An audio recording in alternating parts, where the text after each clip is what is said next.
I'm already working on a new painting. Remember this piece I showed you the other day? I'm using it as a reference for this. And I'm actually painting instead of drawing anything beforehand. And I'm really pleased with it. I worked on it all day yesterday while listening to creepy music. I wanted to share something that's really personal for me, that's been something that I've struggled with all my life as a creative person. Something I was explaining in yesterday's video is that the way my family raised me in the kind of environment I grew up in as an artist, as a creative musician surrounded by music all the time. One of the things my parents did do that it has been an interesting impact in my life has been that ever since I was very young, my parents told me that I was going to be very successful. They didn't say it like that. And I wouldn't say that they praised me all the time. It's more that I was just led to believe that I would be famous and beloved all over the world without any effort. That for me to create something, that anything I did would be successful. And that has really impacted me in strange ways, because as I've become older, I learned through experience that you can be as talented as you want to be, and you're not going to necessarily achieve the things that you are capable of achieving. So it's been an interesting process for me to come to terms with that. I have spent my entire life, I mean, from when I was very young until when I met Thoth and we started performing together and we went off and toured the world for a long time, there was a long period of time in which I believed that success and fame and all of that was just right around the corner, right? Because I am extremely gifted. I have extremely unique, very beautiful voice. I've become a very theatrical performer. I'm very skilled at violin. I'm very skilled at drawing and painting, costume, makeup, all these things. There's things that I'm very skilled at, and it's a lot of things. And so I was just, when I was a child, me and my sister, we would win every talent competition. I got to sing on the radio. I did little concerts, house concerts. I got to sing a lot of solos in choir, and I was given a lot of opportunities when I was young. And then in college, I got to do All in the Night Visitors and The Tempest, and I got seen a lot. I got a lot of opportunities when I was young. And so, everyone who experienced me and knew me as a singer or as a musician, namely as a singer, said that you're going to be very successful. I even remember someone at the Angel Tunnel. It was a cellist in some symphony. He said, I'm not worried about you because your talent is just incredible, and you are going to be all right because you are going to be successful. It's just a matter of time. And then when I was traveling with Thoth, when we first went off to travel in Europe, I was just totally convinced that it was just a matter of time before we would become very, very successful and famous, like famous to the degree that Cirque du Soleil is. And now I realize how crazy and delusional I was, because Cirque du Soleil and all of that stuff was around 30 years prior to me. And that was really a time. There was a time for that music. There was a time for that, like Enya and all that kind of stuff. In the early, 2009, 2010, that kind of music was not popular anymore. But I fought against it forever. I really thought that it was just a matter of time before we would become really successful. And the act of being an unknown artist and being really skilled at your with your talents and being unknown, it's a major struggle as an artist that a lot of people don't understand, and it's something that I have struggled with all my life, because I've always believed in myself. There's never been a time in which I've been like, oh, maybe I'm just nuts, but there have been times like that in which I have thought that maybe I'm just crazy. And it has been really a strange process that I've been through with being a creative person who has remained unknown. We have had some opportunities here and there where we did do an opera commission. It was relatively small in the great scheme of things. We had a small film, kind of student film made. We had a small documentary made, all in the first 5 or 6 years of our career together, which is interesting, when I was very young and not as skilled as I am now as a singer or as a violinist or as an artist. But there has been a lot of this need for me to kind of be delusional about what I believe is possible and what I have believed is possible for us, because me being a street performer, for as long as I was, there was no way I was going to be able to continue to be a street performer and just say, well, I guess this is all it's ever going to be, that I'm just going to be kind of a glorified street performer, and a really, really amazing street performer and a really unique street performer, but a street performer nonetheless. And if I had really accepted that within myself when I was younger, when I was in my 25, 26 years old, for all the times that we spent busking to live, if I'd really just accepted that that's all I was and that that's all that was happening, I don't think I would have been able to continue. It was a thing of that I believed that something would happen. I believed that if I kept trying, if I kept struggling away to do the work, that something would happen, that we would be picked up by an agency, that we'd find a manager, that we'd get a record deal, that something like that. And that does happen. It has happened for a lot of street performers. There are examples like Charlotte Church, one of the most famous kid singers of all time. She was singing on the streets of in New Zealand somewhere, and she got picked up by a label.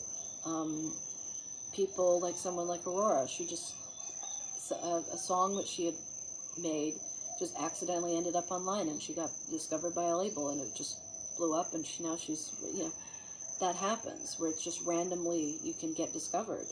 And like the Blue Man Group, if anybody knows about the Blue Man Group, they started out as street performers. They would just walk around New York City in blueface, and these, and they eventually got enough recognition that they got a small space, in the Village in Manhattan, and now they have a show that's been running for 30 years. Stomp was the same. Cirque du Soleil was the same. They were street performers. They were a bunch of fucking stilt walkers who, Guy Laliberté, who founded the company, he went to the Canadian government and convinced them to give them $1 million grant in order for them to debut a theater piece for some kind of anniversary of Canada, and then they took it to San Francisco, and it took off, and it made them millions and millions of dollars. And now Guy Laliberté is one of the richest people on the planet, and he went to space and all this stuff. So that kind of shit is possible. People can just release albums when they're I think of someone like Rosalia, if anybody knows Rosalia. She's a Spanish singer from Barcelona, amazing voice. The first album that she released, she literally just made it for her college thesis and released it, and it just blew up and made her very famous. Who else? I can't remember his name. Very successful guitarist. What's his name? I can't remember. recorded music in his bedroom and released the album, and it became world, renowned. Steve Vai loves it and all that. Who else? Jacob Collier, just made little videos in his bedroom, and then it blew up. Same with Burnham, same thing. He just recorded some little stupid songs in his bedroom, and now he's like a world famous. And he made Inside. If anybody's seen Inside, it's an amazing like comedy special that Burnham did, and it's so fucking eerie and so disturbing, and dark, and it's not really funny at all. It's just this really dark thing. But yeah, there are artists like that they just blow up, and a lot of artists now, they blow up online. It doesn't happen in like from them being street performers or anything. But back in the past, even just 30 years ago, that's what would happen. So because of that, I've always been like, well, that can happen to us. And I was very much in that space of like, just a matter of time. Tribal Baroque will become this thing that, like Cirque du Soleil, we will have a touring company, and we'll have a band, and we'll have these beautiful costumes and sets, and be able to hire people and tour these beautiful futuristic operas all over the world. And that hasn't happened. Doesn't mean that it won't. But I have kind of become a bit more realistic as time has gone on, and that's why we're in Bali, is because I'm like coming to terms with the fact that what we do is very strange and unusual, and it's unlikely to really reach people in a larger way. I mean, you can see that through the vlogs. Like any video I post, it gets like a couple of likes and maybe 1 or 2 comments, and I've been running this channel for 10 years, and it's never reached more people than that. And so in a certain way, you really kind of have to be crazy. You have to be delusional in a positive way. You have to believe in yourself as an artist, as an independent artist, because if you're going to go and do something on your own and do it in your own way and not follow any trends and not follow anything that's popular, you're not going to really have a lot of opportunities. And you have to continue to work at your craft. You have to continue to draw and paint and sing and dance and act and make music and write music and practice your instrument forever. And you have to find ways to share it, and you have to find ways to continue to do it, even if it feels impossible and it feels like nobody cares and no one is interested.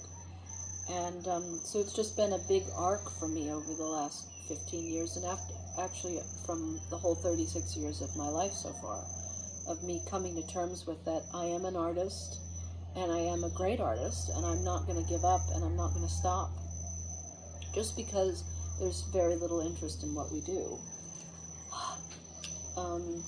That I'm going to double down on my devotion to my craft because of there is no interest, but that stuff doesn't really matter. The truth about art and creativity is that it really doesn't matter if anybody's paying attention. It's that you're doing it.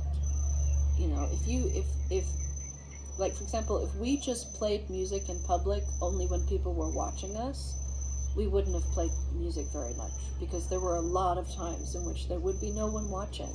There would be no one paying attention. And we'd play for an hour sometimes, and there'd be no one there. And it wouldn't be we'd just stop playing until people showed up. People showed up because we were playing. And it's the same with making art. Like, I don't make art just because people are paying attention. I've been drawing for decades of time, and it's all been alone in my room, listening to music and stuff. And I'm not doing it because people are interested in it. I mean, nobody's interested in it. Nobody even knows that I draw, like I've said. And you have to have some kind of intrinsic, insane, unending, unyielding belief in what you're doing. Like, I believe that this is a great piece of art. I believe that this is going to be a great piece of art. I believe that I'm very skilled at art, and because I've worked very hard to become that. And you have to, as an artist, you have to be able to make art, make music, draw, paint, sing, dance. You have to be able to do creative things. And it takes a lot of effort. It takes a lot of effort to be able to, like, draw well or sing well. And you have to spend a lot of time doing it in which people don't care, in which you're not making any money, you're not gaining any recognition, you're not getting anything from it. You have to be able to do that, and it's the people who, like, there's a great documentary called In the Realms of the Unreal. If anybody's seen that, check it out, it's on YouTube. It's about this little old man who spent his entire life, like, creating a fantasy world, and he wrote, like, the longest book in existence, with paintings and writing, handwritten, of this story, and that he'd created himself. And he was just drawing insanely and talking to himself in his room for however long he was alive. And it was only when he died that his landlord went into his room and realized that, oh my God, there's this amazing piece of art, this huge book that this man is, and they made this incredible documentary about it. And perhaps that's my destiny. Perhaps that's Thoth's destiny, that only when we're long gone that people will, like, look through what we've done and listen to all of our albums. And I mean, we have at least 6 or 7 albums we've released, but we have at least 4 or 5 that we haven't released. I have hundreds of pieces of art that I've made. I have a journal that I've been writing for 5 years every single day. I have a book that I'm writing. All these things. And it's interesting to imagine how much more creative and expressive I would be if people were actually paying attention. Because I'm really hardworking and dedicated and devoted, even though it's not anything that interests many people.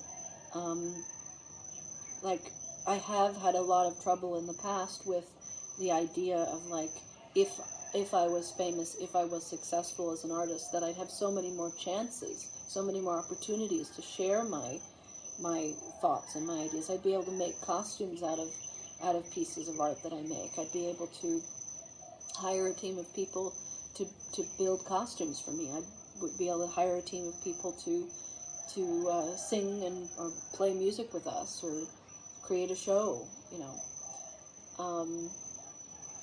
But really nobody knows that we exist. I mean, people have said even recently, you guys, like, I think I've said this before, that it's unfortunate that the Met hasn't hired you to do an opera commission. It's like, why would they do that? Nobody knows who we are. We're not a recognized entity, even though we've been doing this work for a really long time. But that is the nature of being an artist. That's how it goes. And people don't really tell you that. And that's why people, family members and friends and relatives are worried for you when you say, I'm going to be a musician, I'm going to be an artist. It's like, well, the thing you don't know is that you're going to work endlessly, tirelessly at your craft, and you may never actually achieve anything with it. You may never make money off of it. Like my father said many times, that you could become very rich through your art, and I don't believe him. Because I don't think my art is really sellable. I don't care. It's not something that I really thought about much. I would like to make prints and make a book and all that stuff, but it's not a driving factor for me to make money off of my art. It's just my driving desire is to paint and draw, and I'm desperate to do that. It's all I want to do. But I've actually, to be honest, I've really been comforted lately by the fact that you can be so gifted and so talented, and you can have every opportunity even. Like, I think the thing that I saw the other day, that it gave me this interesting perspective. There's this woman named Emmy Rossum, if anybody knows, she got cast as Christine in the Phantom of the Opera in the movie, the really crappy movie that came out a while ago, with Gerard Butler. Played the Phantom so horribly. But Emmy Rossum was very young. She was like a teenager when she got to play this role, and her voice was good, but she had the look, she looked like the classic Christine, and she was the age range that was required and all of that, and she could sing well enough. It wasn't horrible, and she was a beautiful young lady. But she had every opportunity. As a young lady, she grew up in Manhattan. She sang in the chorus of the Met many times. She got in film and television and movies and made a lot of money. And then, but after she did Phantom, I was reading about it, she got offered a lot of album contracts by record labels to make like classical albums. And she refused. She said, no, I want to make like a contemporary album with my own music. And she did that, and it didn't go anywhere. Nobody really even knows anything about that she did that. And the other day I was just listening to some of those songs that she made, and they're pretty. They're kind of Enya-like. They're very serene and eerie and pretty. And her voice sounds very nice, and she looks really pretty, and there's candles everywhere, and it's an interesting experience, but this was years and years ago, and nothing came of it. 10, 15 years ago, and she was set up to like have all sorts of success with music, and she released an original album, and it's like nobody cares. And I read in the comments, and it's just interesting that some people said, like, if this music had existed back in the 80s and 90s, it would have taken off, because that was the time when Enya existed, and people loved that kind of new agey, weird, interesting, eerie music. But now it's, people aren't interested in that kind of stuff anymore. And it just made me go like, oh, just because Thoth and I do something that could be successful, that could have been successful, it's maybe not our time yet, or our time is already past. Like, if I have thought in the past that if our music existed back in the 80s or 90s, like when Dead Can Dance and Cirque Du Soleil and Enya and Blue Man Group and all these things came out, that we might have been successful. And Thoth had a chance back then with his band. He could have had a lot of success with his band. That was a time in which that was possible. But it's 2024 now, and the kind of music and art that we make is just not, it's not something that's necessarily going to be popular. And that doesn't reflect on me. That doesn't make me like a bad person, or it doesn't mean that I've failed somehow as an artist. It just means that it's not the right time. And it also means that no matter how many chances you get, no matter what perfect situation you're in, no matter how gifted you are and how hard you work, it doesn't necessarily mean that success and fame and fortune and all that stuff is going to come to you. It just means that you're really gifted and you're going to do the best you can with what you have. And I feel like I've just realized that in the last few days, to be honest,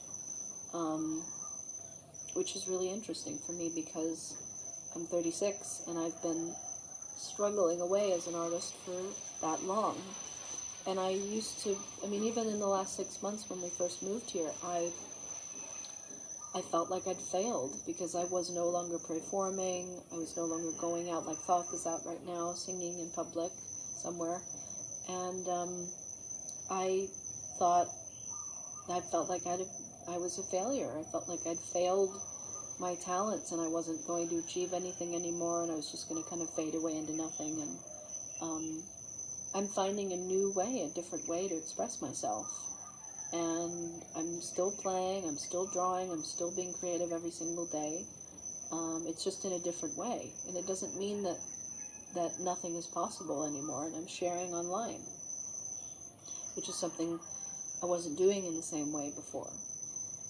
So it's actually been really comforting to realize that it's okay where I am in my life as an artist, that there's nothing wrong with me for still remaining kind of unknown and unrecognized, that a lot of artists are that, and a lot of the greatest artists, like I've said, don't achieve much in their life. They just make a lot of art and make a lot of music. And that's what my goal is now, is to just make as much art and music as I can and share as much as I can while I'm here, in order for whenever something, and I'm not waiting for anything also. That's something that's really helpful too, that's helping me a lot, is that I'm not waiting to be discovered. I'm not waiting for something to happen. I'm not waiting for the channel to blow up or just sell a painting or anything. I'm just, if those things happen, that would be cool, but it's not necessary for me to keep doing it. I'm not waiting for a venue to appear. Because for a long time, Thoth and I were hoping and dreaming of like being offered a venue or building a venue for our work, and we're finding our own way to continue to. I play in the bathroom in the house. Thoth goes out in public and sings, and we're finding ways to continue to express ourselves without needing to have a space to do it in. And it's really important. It feels like we're still working and we're still trying and we're still pursuing our craft no matter what. And we're not going to stop doing it just because nothing is happening. And because the most important thing as an artist is to make art. The most important thing as a musician is to make music. People being interested or paying attention or liking it or not liking it doesn't matter.